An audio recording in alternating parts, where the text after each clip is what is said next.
طيب أعوذ بالله السميع العليم من الشيطان الرجيم بسم الله الرحمن الرحيم الحمد لله رب العالمين ولا عدوان إلا على الظالمين والعاقبة للمتقين اللهم صل وسلم وبارك على عبدك ورسولك محمد صلى الله عليه وسلم وعلى آله وصحبه وسلم تسليما كثيرا.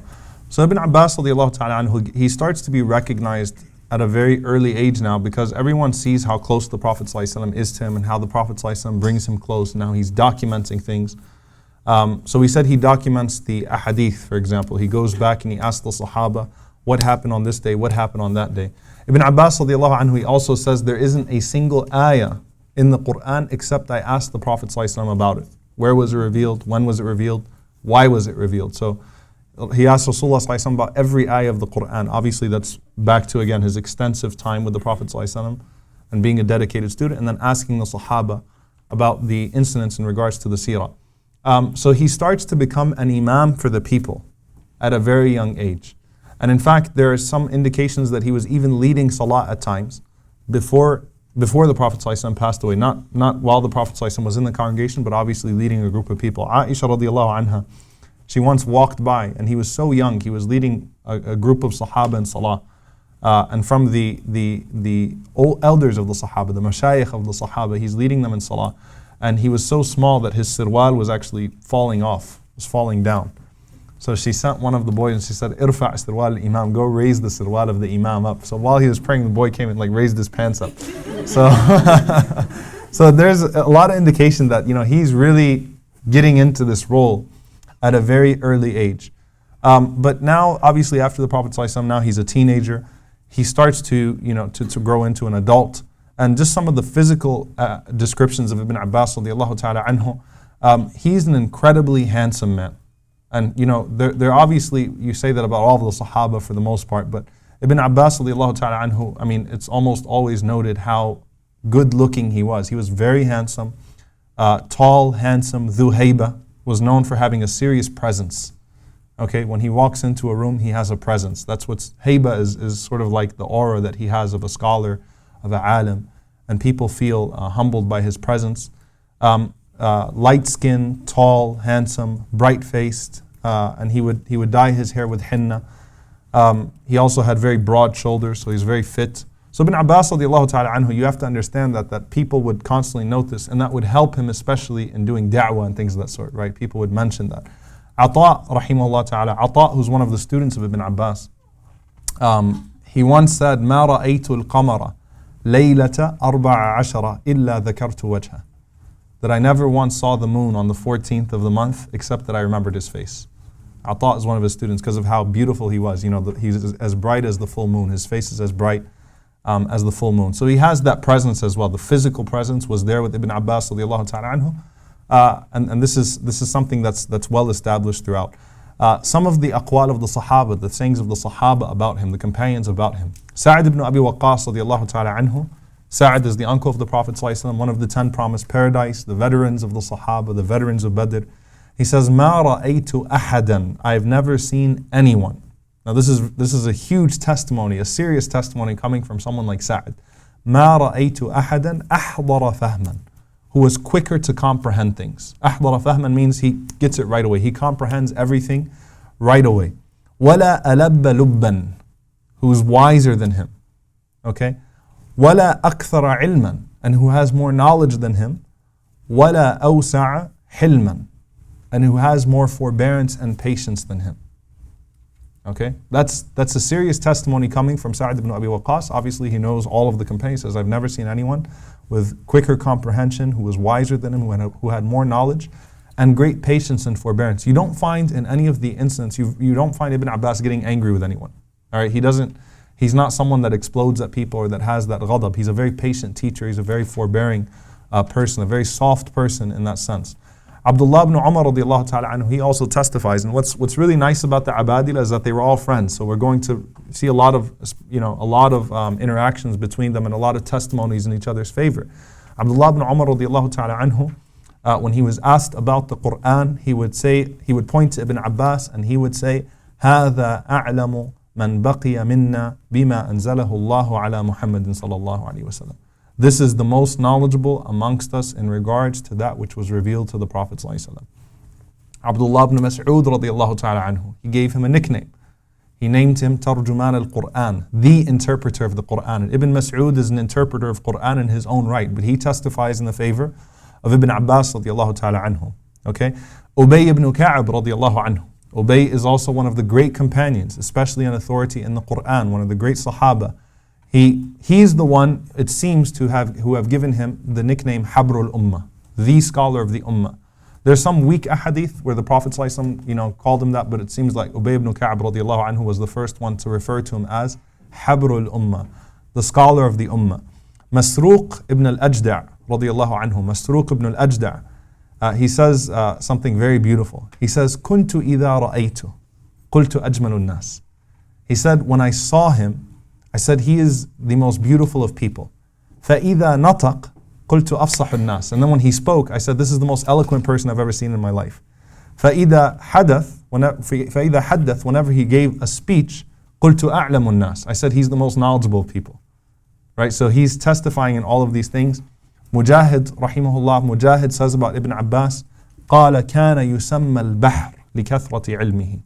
He used to be known as Al-Bahr, the ocean, due to the amount of knowledge he has. And subhanAllah, you'll actually find, and it's only in a few narrations, but you'll actually find some of the Sahaba say, سَأَلْتُ الْبَحْرِ, I asked the ocean. And they're talking about Ibn Abbas radiallahu ta'ala anhu. So he's an ocean of knowledge.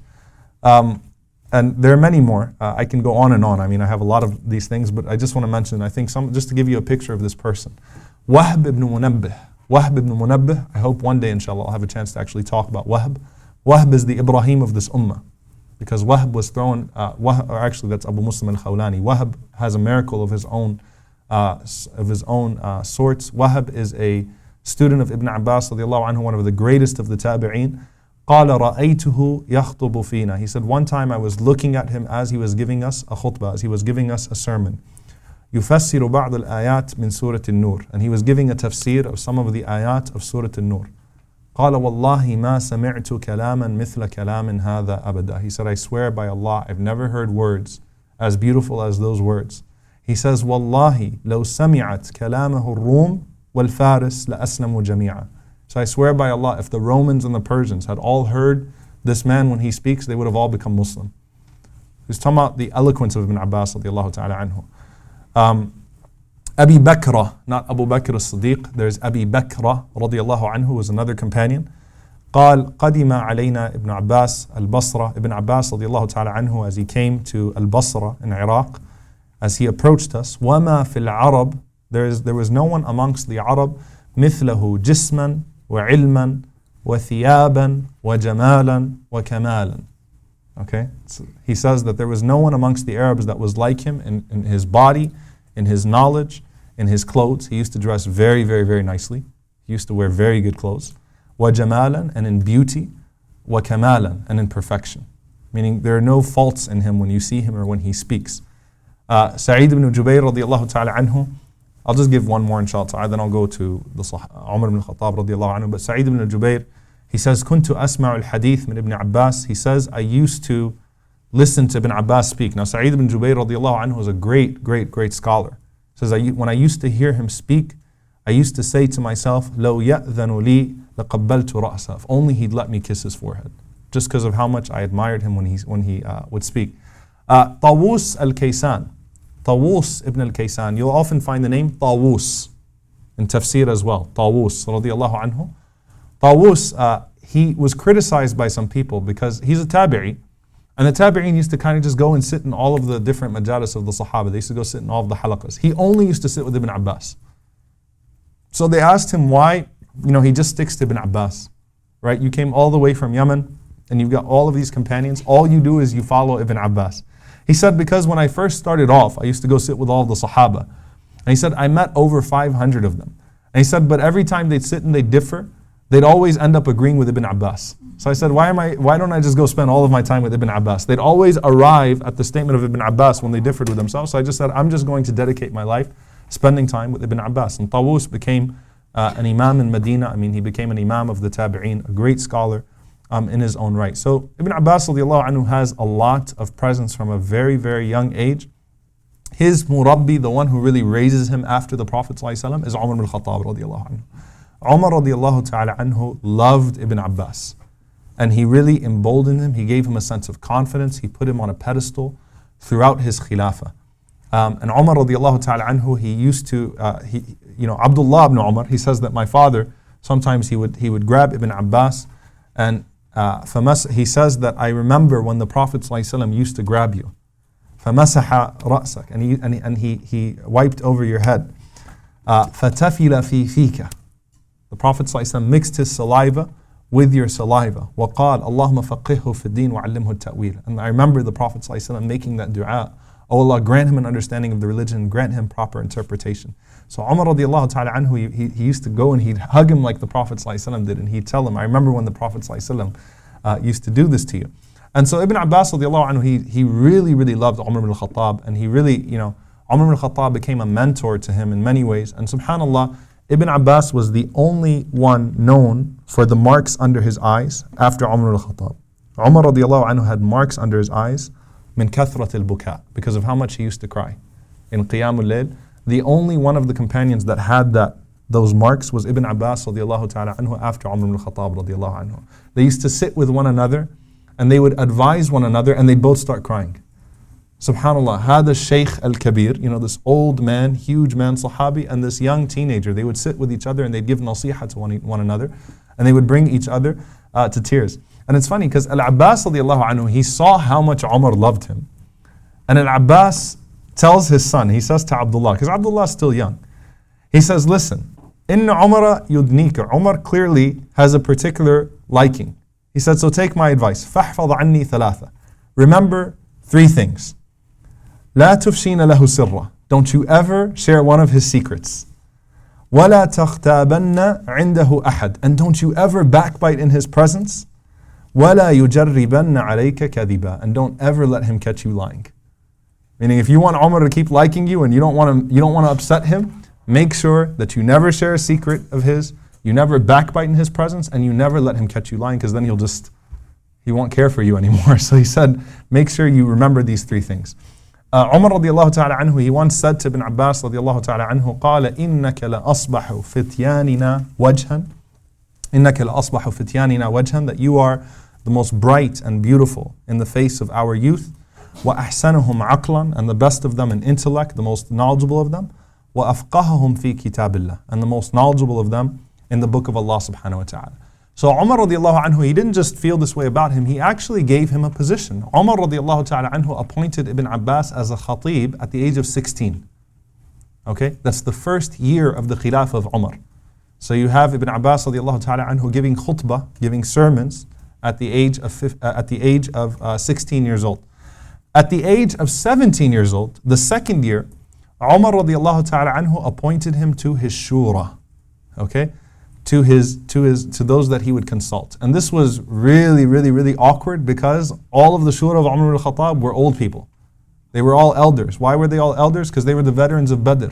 The veterans of Badr were the people to be consulted. They're the ones that the Prophet ﷺ used to always consult, and they're the ones that every companion would consult after the Prophet ﷺ.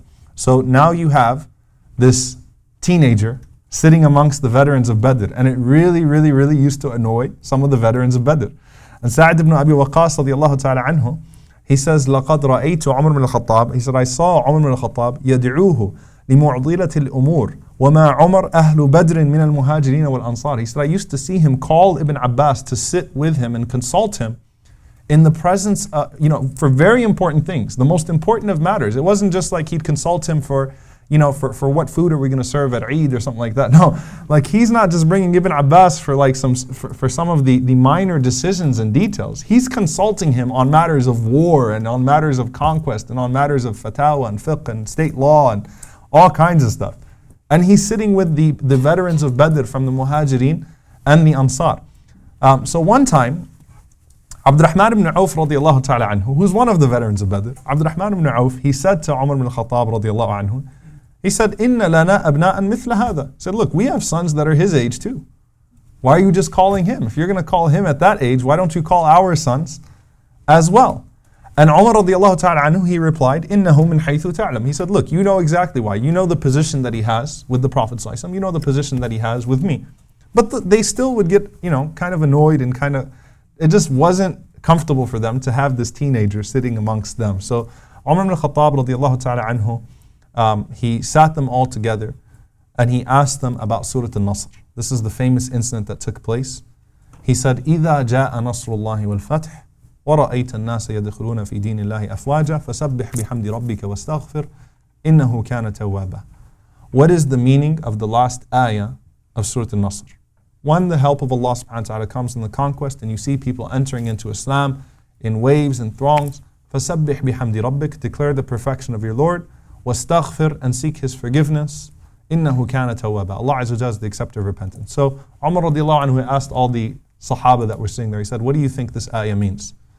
So they all said, well, it means, Ya Rasulullah, once you've completed a task, then you should do tasbih and you should do istighfar. Tasbih, declare the perfection of Allah. Istighfar, in essence, is a declaration of your own imperfections. So that's all it really means, is just do tasbih and istighfar. You've reached the end, you've accomplished. And that's how we should end our affairs. When we end salah, don't we do tasbih and istighfar? Right? So this is something we should do whenever we finish any of our tasks. Then Ibn Abbas radiallahu anhu was quiet. Umar radiallahu ta'ala anhu, he looked at Ibn Abbas radiallahu ta'ala anhu, he said, ماذا تقول فيه? What do you say about it?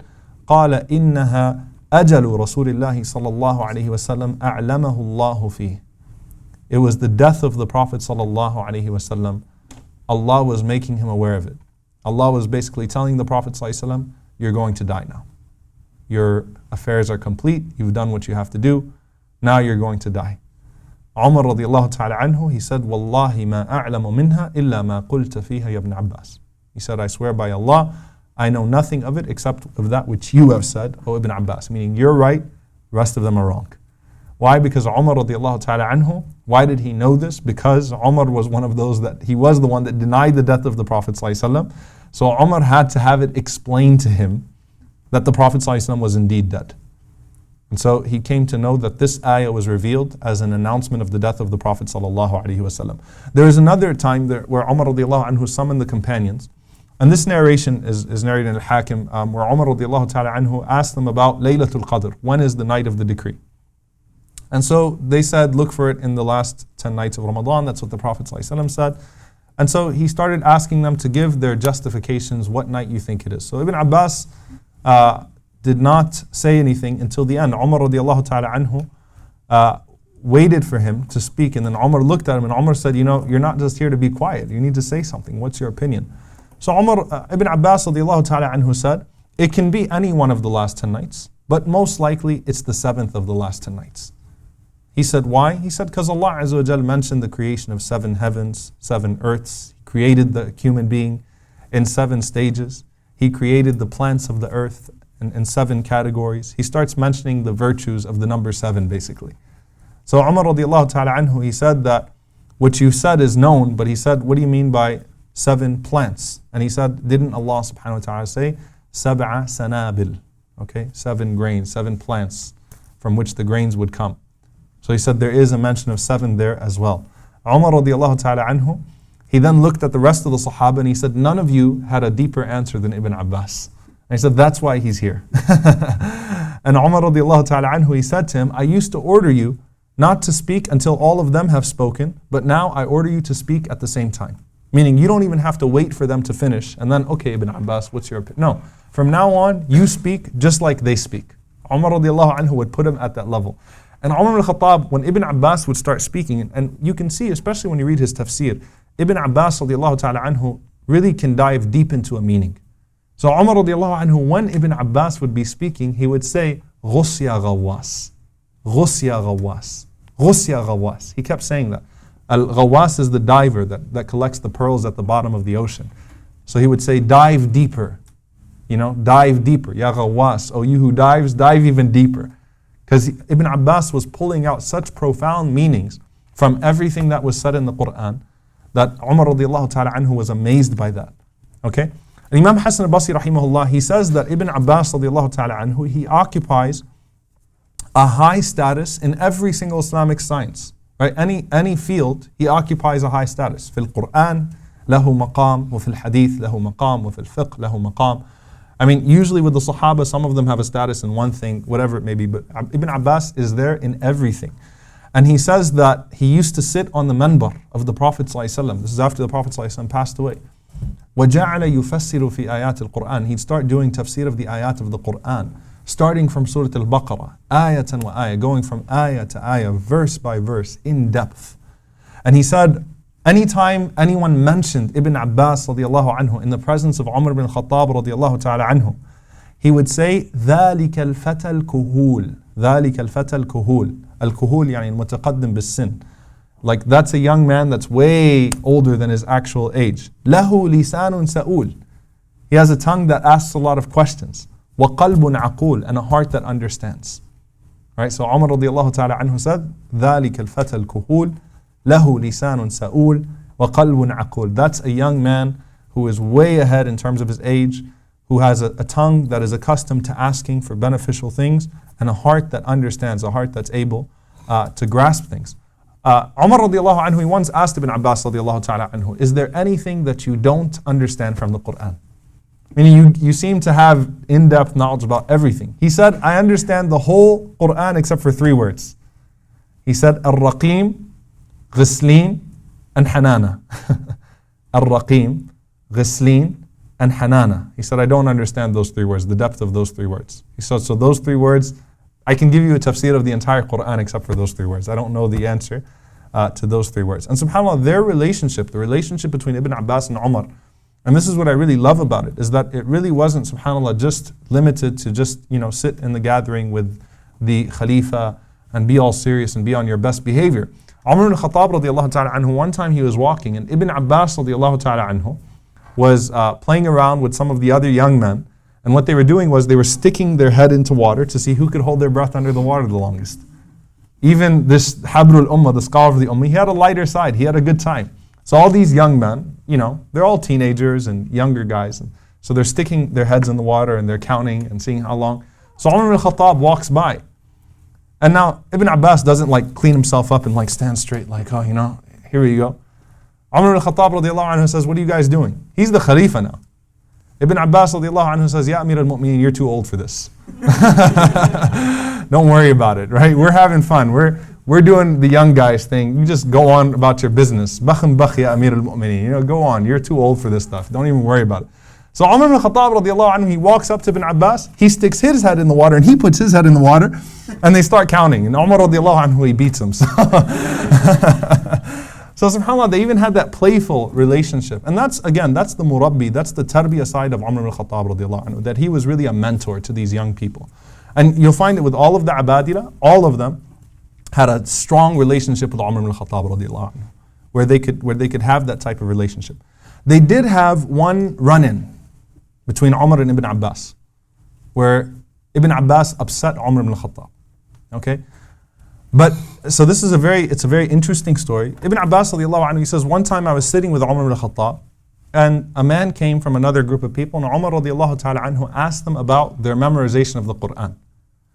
So the man said, Alhamdulillah, they're memorizing the Qur'an very fast. Ibn Abbas radiallahu ta'ala anhu says, Wallahi ma uhibbu an yusari'u yawmahum hadha fil Qur'ani hadhihi al-musara'a. Said, I don't like that they're memorizing the Qur'an so fast. Umar radiallahu anhu, he didn't like that answer. So the narration says, meh. Meh is like, be quiet. He got mad at Ibn Abbas radiallahu anhu for making that statement because he didn't get what he meant by that. So Ibn Abbas radiallahu anhu, he went home, and Ibn Abbas was so depressed, he was so sad that he said, I felt sick, because that was the first time Umar got mad at him. So he said, I was in my bed, and he said even family members were coming and visiting, and they're saying, what's wrong with you? And he was just really sad, he was really depressed. They thought he was sick. Because he said that I was afraid that I fell in the eyes of Amir al-Mu'mineen and in the eyes of Umar al-Khattab. I made him upset. So he said then that night, Umar al-Khattab radiallahu ta'ala anhu, he came to my house, وَأَخَذَ بِيَدِي, and he took my hand, and he says, مَا الَّذِي كَرِهْتُ مِمَّا قَالَ الرَّجُلُ أَنِيفًا. What is it that made you hate what the man said? I mean, he just said they're memorizing Qur'an fast. And he said, Ya Amir al-Mu'mineen, in kuntu asat, فَإِنِّي أَسْتَغْفِرُ اللَّهُ وَأَتُوبُ إِلَيْهِ. He said, Ya Amir al-Mu'mineen, first of all, if I made a mistake, then I seek forgiveness from Allah subhanahu wa ta'ala, and I repent to Him. He said, but what is it that they said? What is it that he said that worried you? And listen to what he said, subhanAllah. He said, if they memorize too quickly, then they will lose understanding. And if they lack understanding, then they will grow in conflict. And when they grow in conflict, then the ummah will be disunited. And when that happens, they'll start to kill each other. SubhanAllah, look at this, what he said. He says, look, they memorize too fast. They're not going to understand the Quran properly. They're naturally going to start to argue over it. Then conflict is going to arise. Then they'll start to kill each other over the Quran. And SubhanAllah, that prophecy came true. Because that's exactly what happens a few years later. That a lot of people memorized the Quran. You had the Khawarij, these extremists that memorized the Quran without understanding a word of it. And they would carry their swords to go kill each other over misunderstandings of the Quran. So and then they would start arguing about the different qira'at of the Quran. وَهَذَا يُكَفِّرُ هَذَا وَهَذَا يُكَفِّرُ هَذَا. And then they'd start calling each other kuffar. Like, how could you say that that's how the Quran is recited? How could you say that? Ibn Abbas was right. Right? And so Hudayfa radiallahu ta'ala narrates that the Prophet ﷺ says, I don't fear you neglecting the memorization of the Quran. What I fear is that a person will learn the Quran and he'll take a sword to his neighbor and he'll hold the sword on his neighbor, accusing him of kufr, accusing him of disbelief. So Hudayfa so he says to Rasulullah ﷺ, وَمَنْ أَوْلَى بِالْكُفْرِ. Who's closer to kufr? Al-Rami or Al-Marmi? The one who throws the accusation or the one who's being accused? Rasulullah ﷺ says, Bal Rami, the one who's throwing the accusation is closer to disbelief. So this was a problem in the ummah, that people memorized the Quran too fast without properly understanding it, and that led to conflict and that led to misunderstandings and disunity. So Umar ibn al-Khattab radiallahu ta'ala anhu, after understanding Ibn Abbas radiallahu ta'ala anhu, he said, okay, we'll tell the man inshallah to tell them to slow down. So that was the one time, and you can see subhanAllah how much Ibn Abbas hates to make Omar upset. I mean, he literally got sick from making his Sheikh, from making his teacher sick, because he loved him so much. And subhanAllah, actually, if you read the hadith of the assassination of Umar ibn al-Khattab radiallahu ta'ala anhu, the narration is from Amr ibn Maymun and from Ibn Abbas. And Amr ibn Maymun, he says that the closest person to Umar radiallahu anhu when he was stabbed was Ibn Abbas. Okay, he was the closest person. In fact, when Umar radiallahu ta'ala anhu was on the ground, he asked Ibn Abbas, who was the one who stabbed me? Okay, so that's how close he was to Umar radiallahu anhu, that he's the one who's standing close to him in that time in his assassination, and he's the one that's asking. So subhanAllah, I mean, that there's no doubt that relationship contributed to the scholarship of Ibn Abbas radiallahu anhu. It also contributed to the position that Ibn Abbas radiallahu ta'ala anhu would come to hold in the sight of the Sahaba. But by that time, as you can see, throughout the Khilafah of Umar ibn al-Khattab radiallahu ta'ala anhu, Ibn Abbas really becomes established as a faqih, as a alim of his time, as the scholar of the ummah. And Imam al-Dhahabi rahimahullah ta'ala, he says the first university in Islam was the house of Ibn Abbas. It's the first jami', I mean, it was his house in the time of Umar ibn al-Khattab radiallahu anhu. Abu Sa'id al-Khudri radiallahu anhu says, and this is the time when Ibn Abbas was still a teenager, he says there used to be traffic in front of his house, like there would be crowds outside of his house, all the time.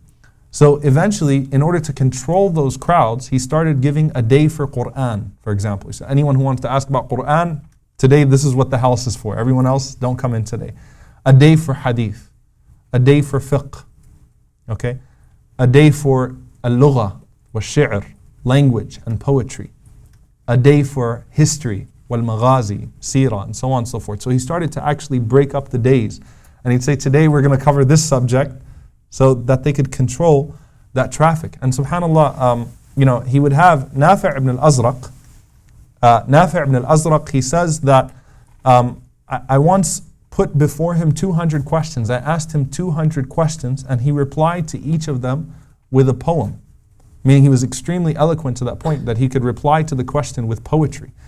And so he had this serious knowledge of the language, of the poetry, of history, and so on and so forth, to where even though he had historians in his majlis, he had historians with him in his gathering, he had people of tafsir and so on and so forth, and people of maghazi, he was more knowledgeable than him. So he'd ask questions to some of the people that were sitting with him, to the ashab there, and he was more knowledgeable than them in almost every single field. So he basically managed to surpass everyone in everything. And what's very beautiful is that Abdullah ibn Abbas, he has a younger brother. His only younger brother is Ubaidullah. And Ubaidullah, realized, that his brother was something special. So Ubaidullah, he said, he's serving the people in one way. He said, let me serve the people in another way. So Ubaidullah would basically bring food and drink for everyone that was coming to the house of Ibn Abbas radiallahu anhu, of Abdullah. So while they're sitting with his brother, he's going and he's serving them and he's giving them food and he's giving them bread and he's giving them something to drink. And the Sahaba, they used to say that Abna al-Abbas, the children of Al-Abbas, have taken all of the ajr in Medina. There is no more ajr left in Medina. One of them feeds the souls and one of them feeds the bodies. SubhanAllah, Abdullah feeds the soul and Ubaidullah feeds the bodies. And so their house was always full of people. And Al-Dhahhak radiallahu anhu, Al-Dhahhak says, I never saw a home with more meat and bread than the house of Ibn Abbas. So there was food there all the time and there was something to drink there all the time as well. So his majlis became a famous majlis. His sitting, his gatherings became very famous in Al-Madinah. Ata ibn Rabah radiallahu ta'ala anhu, Ata ibn Rabah says, ما رأيت قط أكرم من مجلس ابن Abbas. I've never seen a gathering as great as the gathering of Ibn Abbas. أكثر فقها وأعظم خشية. He said, I've never seen a gathering where there is more fiqh, more understanding, and a greater sense of awe of Allah subhanahu wa ta'ala, a greater fear of Allah subhanahu wa ta'ala. So tazkiyah, just everything that was coming there. He says, إن أصحاب الفقه عنده وأصحاب القرآن عنده. He said, the scholars of fiqh would be sitting there. The scholars of Qur'an would be sitting there, and then he would again be more knowledgeable than him. Qasim ibn Muhammad ibn Abi Bakr. Qasim ibn Muhammad ibn Abi Bakr, he is the grandson of Abu Bakr as-Siddiq radiallahu ta'ala anhu, and he became also a great scholar, one of the great jurists of Medina, the fuqaha of Medina. So Al-Qasim ibn Muhammad ibn Abi Bakr, he said that I never attended a majlis more enriching than his, and he says there was never any batil in it, there was never any falsehood there. There was never anything but good that you would take from the majlis, from the gathering of Ibn Abbas radiallahu ta'ala anhu. And so when Ibn Umar would be asked a question, this is something to keep in mind when we study the life of Ibn Umar. When Ibn Umar radiallahu anhu would be asked a question, Abdullah ibn Umar would say, Sal ibn Abbas, go ask Ibn Abbas. He'd direct people to that majlis. So it became extremely famous amongst the people and everyone knew about it. And people would come from all over the world to attend that majlis of Ibn Abbas radiallahu ta'ala anhu. Now when we look at the fiqh, now let's look at the fiqh of Ibn Abbas, the jurisprudence of Ibn Abbas radiallahu ta'ala anhu. Ata says he was the most knowledgeable of the Sahaba in regards to the fatwa of Abu Bakr, Omar, Uthman and Ali. He knew their fatwas inside out. He knew because he spent time with each one of those khulafa very closely, and so he knew their fiqh as well. So he knew the fiqh of the Prophet ﷺ, obviously from the time they spent with the Prophet ﷺ, and he knew the fiqh of those four men better than anyone else. Now, with that being said, when he once differed with some of the Sahaba in regards to a mas'ala of sacrifice, something in regards to sacrifice. And so they responded to him and they said, but Abu Bakr and Umar said this. Ibn Abbas radiallahu ta'ala anhu said, I'm telling you, Rasulullah sallallahu alayhi wa sallam said, and you're saying Abu Bakr and Umar said? Meaning what? He placed the Prophet ﷺ still on a different level. Meaning, don't tell me Abu Bakr and Umar said. I'm telling you, Rasulullah ﷺ said. So obviously, the first thing he'd resort to is always a hadith from the Prophet ﷺ. Something he saw from the Prophet ﷺ, he would always mention it. With that being said, his fiqh his jurisprudence has a title. It's called Al-Fiqh Al-Muyassar, which literally means the easy fiqh. He had a very lenient fiqh. The opinions of Ibn Abbas radiallahu ta'ala anhu were known to be very, very lenient, as opposed to the other abadila. He used to give a lot of halal fatwas, right? So whenever there was a chance to opt for ease, he was known to opt for ease.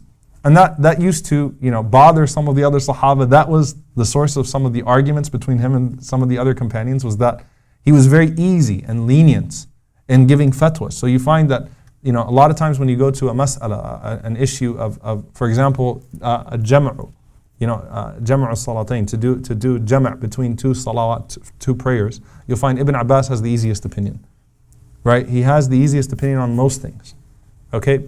Now, that does not mean that he himself, and this is the true balance of the scholar, that he himself lived a lenient lifestyle. Tawus says about him, he says, مَا رَأَيْتُ أَحَدًا أشد تعظيما لحرمات الله من ابن عباس. I never met anyone in my life that was more careful when it came to the things that were forbidden than Ibn Abbas radiallahu anhu. I've never met anyone that avoids haram like Ibn Abbas radiallahu ta'ala anhu. But the fatwas that he would give were very easy. So on a personal level, he held himself to an extremely high standard, but he didn't force that upon his community. He didn't force that upon the ummah, which is really something special about him. And again, it shows you the balance of a scholar's personality, that you hold yourself to a standard of taqwa, you hold the other people to a standard of fatwa, right? Your standard is different. On a personal level, you make things haram for yourself if they're doubtful, for example. Or, I'd rather take the more cautious opinion. Al-khuruju an al-khilafi mustahab.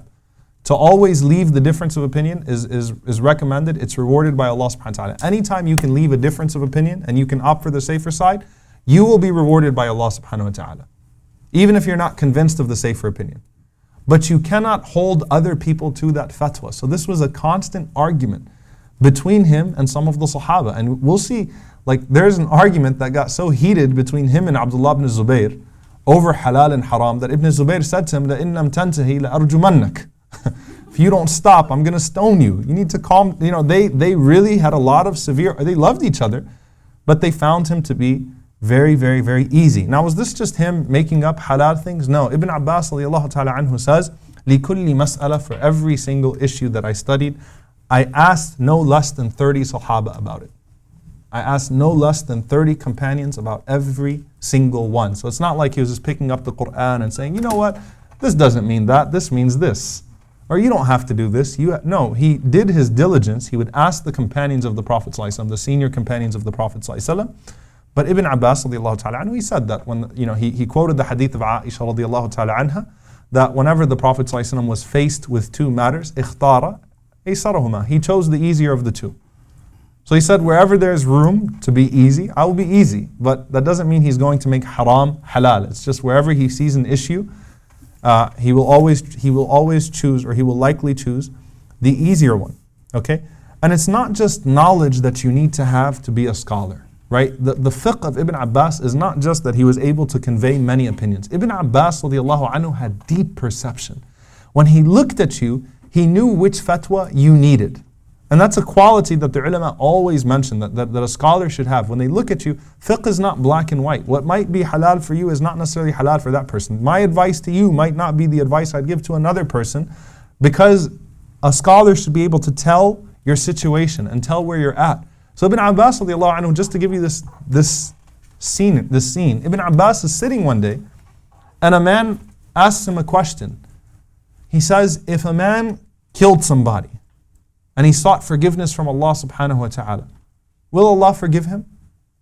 Ibn Abbas radiallahu ta'ala anhu, he said yes. Okay? Any major sin can be forgiven by Allah subhanahu wa ta'ala. You seek forgiveness from Allah subhanahu wa ta'ala, yes, you can be forgiven by Allah subhanahu wa ta'ala. The same day, later on in the day, after Maghrib, another man asks him the same question. And Ibn Abbas radiallahu anhu says, no, you will not be forgiven by Allah subhanahu wa ta'ala. So his students are like, what just happened? The same day he got asked the same question twice and he gave conflicting answers. Like, did he forget? What just happened? So Ibn Abbas radiallahu ta'ala anhu, they asked him afterwards, he said, the first person that asked the question, I got the sense that he'd already killed somebody and he was seeking forgiveness from Allah subhanahu wa ta'ala. He was despairing. And so he's asking if I have any chance with Allah subhanahu wa ta'ala to be forgiven for something that I did in the past. He said the second guy is looking for an excuse to kill somebody. He got it from the way the question was asked, from looking at the questioner. I know what you're trying to do, right? You're trying to get a fatwa, literally a license to go kill somebody, right? And just say, well, Ibn Abbas said I could just seek forgiveness from Allah subhanahu wa ta'ala, like the brothers of Yusuf alayhi salam. وَتَكُونُ مِن بَعْدِهِ قَوْمًا صَالِحِينَ. It's okay, you'll be righteous after you do it, right? You just go ahead and kill them and then you'll be okay. So Ibn Abbas radiallahu anhu was, when he looked at a person, he gave them different answers sometimes, right, in accordance with their situation. And that's why he really, didn't like people quoting him, out of context. And he really didn't like people taking a fatwa that he gave to an individual and going to people and saying, Ibn Abbas said this. So Ibn Abbas radiallahu anhu, he actually stood up one time and he said to him, and this is actually in Al-Bukhari from Ikramah radiallahu ta'ala anhu, that Ibn Abbas said, Ayyuhan nas, O people, listen to what I say to you and let me hear what you have to say But do not go around without understanding what I said, saying, قال Ibn Abbas, قال Ibn Abbas. Ibn Abbas said this, Ibn Abbas said that. I don't want you taking everything that I say and going around and applying it and saying, Ibn Abbas said this and Ibn Abbas said that. And subhanAllah, what you'll find is that when people wanted to justify anything that they were doing, they say, well, Ibn Abbas said so. You know, they try to dress Ibn Abbas with their fatwas, right? And say Ibn Abbas radiallahu ta'ala anhu was the one who gave that fatwa. So that's something that's very common that he also was very worried about, and he constantly told the people not to do so. You also find that Ibn Abbas radiallahu anhu in his personal fiqh, you know, he was very, very observant of the sunnah of the Prophet sallallahu alaihi wasallam. So one of the things that was known about him is that he would fast, he would fast like if it was the day of Arafah or the day of Ashura, he would fast it even if he was traveling. But when it came to the matters of fasting Ramadan, you know, he would not fast when he was traveling. So a mandatory fast in Ramadan, when he traveled, he would break his fast. But for Ashura and Arafah, he wouldn't break his fast. So some people looked at him and they said, "Ajaban lakum ya ashab Rasulillah." You know, sometimes you guys do some strange things. You know, how is it that you break your fast in Ramadan, but then you'll fast on the day of Arafah or Ashura? And he said, well, the days of Ramadan, Allah subhanahu wa ta'ala says, فَعِدَّةٌ مِّنْ أَيَّامٍ أُخَرٍ. Look, you can make them up on other days. You have that iddah to make them up on other days. He said, Ashura and Arafah, you can't make those up. So he said, I'm fasting those because I don't want to miss out on the reward of that. And so he was known to fast every Monday and Thursday, for example, Ayyam al-Bil, the 3 days of the month, 13th, 14th, and 15th. No matter what his situation was, he was known to always fast those days. So he was really about, you know, keeping the sunnah of the Prophet ﷺ in his life in regards to that. But again, he was very easy in his fiqh. So we find in regards to making up fasts, for example, Ibn Abbas radiallahu anhu has easier opinions in regards to qada as-sawm, making up days of fasting. He has easier opinions in regards to combining the prayers. Abdullah ibn al-Harith radiallahu anhu, he says one time it was raining and Ibn Abbas radiallahu ta'ala anhu, he told the mu'adhin, don't say hayya ala salah, instead say sallu fi buyutikum, pray in your homes. So some of the Sahaba were like, it's not even raining too hard. Why would you tell them pray in their homes? And Ibn Abbas radiallahu ta'ala anhu said, because I heard someone much greater than I say that before. Meaning the Prophet ﷺ ordered the people to pray in their homes when it was raining. So I'm not going to make it difficult on people to come while it's raining to the masjid. That doesn't mean that he was always right. So this is something, when you approach Islamic history, you have to understand even the Sahaba changed their opinions. As knowledgeable as they were. With all of the Abadila, you'll find that they changed their opinions. One of the bizarre, and it really was a bizarre opinion of Ibn Abbas radiallahu ta'ala anhu, was that he initially believed that zawaj al-mut'a was halal, which was temporary marriage. He initially deemed it to be permissible. Now, Ibn Abbas didn't deem it to be permissible for anybody. Okay? Ibn Abbas was asked about it, and he said only when it's very badly needed. Like it's a choice between zina and mut'a. You're either going to commit adultery or you're going to go into a temporary marriage contract. And mut'a is again when you go into a marriage contract with the intention of divorce. Now Ali radiallahu anhu, when he heard that Ibn Abbas was giving that fatwa, and this is in Bukhari, he said, I came to Ibn Abbas and I told him, during the battle of Khaybar, the Prophet ﷺ forbade nikah al-mut'a. He forbade zawaj al-mut'a. Khalas, end of story. Ibn Abbas changed his opinion. Okay, he changed his opinion. So you'll find that there were early opinions sometimes to all of these companions that were odd, and they all would change their opinions whenever they would come into contact with evidence that showed them otherwise. So he had that opinion early on, and some people will try to quote his early opinion on mut'a as a justification for it. It's an early opinion that was changed when Ali radiallahu ta'ala anhu approached him about it. He also preached a tolerance for other opinions. Okay, so when people would come to him complaining about the opinions of the other companions, Ibn Abbas radiallahu ta'ala anhu would admonish them. And he would say that this is the sunnah of the Prophet ﷺ as well. So we find it in Bukhari that Ikramah radiallahu anhu says that I prayed behind a Sheikh in Mecca, I prayed behind someone in Mecca, and he did 22 takbirs. And what he meant by 22 takbirs, Allahu ta'ala alam, it seems that what he meant by that was that he did more rak'ahs of Taraweeh, okay, than the others, the Taraweeh discussion. And Ibn Abbas radiallahu ta'ala anhu said, someone better than him and I did it, and Rasulullah sallallahu alaihi wasallam did it as well. So don't waste your time over it. When people came to him and said, Muawiyah radiallahu anhu only prays 1 rak'ah of witr, he says, Muawiyah is a faqih. in his own right. He's a scholar in his own right. That's his, let him do it. Right? There are differences of opinion, and he would always preach that tolerance for other people as well. So that's something he had, that maturity, and he was known to really, really take his time explaining himself. So his lectures were really long. All right, that's one thing you need to understand as well about Ibn Abbas radiallahu anhu. His lectures were really, really, really long. In fact, one time he lectured the people at the time of Maghrib until they missed Maghrib. And whenever they stood up, someone stood up and said, Rasulullah sallallahu alaihi wasallam never did that. You're abandoning the sunnah. He said, are you teaching me about the sunnah? This was one of the tabi'een. He put him in his place. Like, are you going to teach me about the sunnah? So Ibn Abbas radiallahu anhu, he said the Prophet sallallahu alaihi wasallam combined for hajah. And he said, this is a hajah. This is a necessity. In his opinion, the ilm was a necessity, and it was an excuse to combine Maghrib and Isha at a later time. Right? So Ibn Abbas radiallahu ta'ala anhu, he was very, he had that leniency and that lenience in his opinions, and at the same time he spent his time teaching people. He gave long lectures, and people were obviously deeply engaged because of his eloquence. So that wasn't the issue, right? But the point is that he really made it a point to drive his point home.